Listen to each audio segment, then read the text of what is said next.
सियासी घमासान छिड़ गया है। काफी अटकलों के बाद एनडीए गठबंधन में सीटों का बंटवारा हुआ है, लेकिन बंटवारे के बाद जिस बात का डर बीजेपी को था, आखिरकार वही हुआ।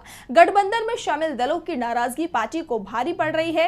एनडीए में बगावत छिड़ चुकी है। एनडीए के सहयोगी इंडिया गठबंधन की राह देखने लगे हैं। तो कैसे बिखर रही है एनडीए, किन दलों ने छिड़ी बगावत, अब बिहार में एनडीए गठबंधन का क्या होगा स्वरूप, जानने के लिए देखिए ये रिपोर्ट। बिहार में सियासी पारा हाई है।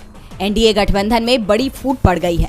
बीते दिन बिहार में एनडीए गठबंधन में सीटों के बंटवारे पर मुहर लगाई गई, जिसके तहत बीजेपी को 17, जेडीयू को 16, चिराग को 5 और मांझी कुशवाहा को एक सीट मिली। और पार्टी ने पशुपति पारस को किनारे लगा दिया।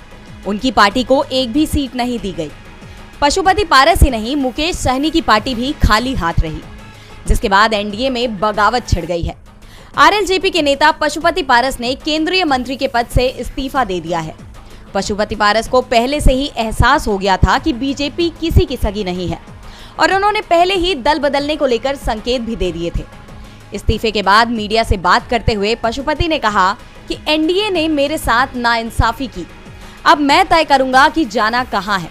आपको बता दें, पशुपति आरजेडी के साथ संपर्क में बताए जा रहे हैं, जिसके बाद संभावना जताई जा रही है कि 1-2 दिन में वो बड़ा ऐलान कर सकते हैं। तो वहीं मुकेश सहनी की नाराजगी भी पार्टी पर भारी पड़ती हुई नजर आ रही है।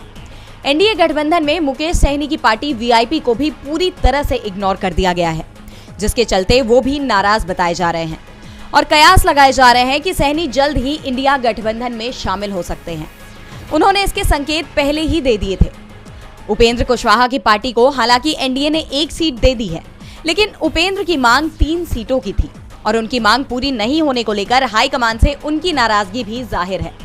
ऐसे में गठबंधन में सीट बंटवारा हो जाने के बावजूद बिहार में एनडीए की स्थिति बेहद कमजोर नजर आ रही है। मुख्यमंत्री नीतीश कुमार ने भी सीट बंटवारे के मुद्दे से खुद को अलग कर लिया है। उन्होंने पूरी जिम्मेदारी बीजेपी के कंधों पर डाल दी है। ऐसे में नुकसान बीजेपी का ही होता हुआ नजर आ रहा है, जबकि दूसरी तरफ इंडिया गठबंधन और भी मजबूत होता जा रहा है।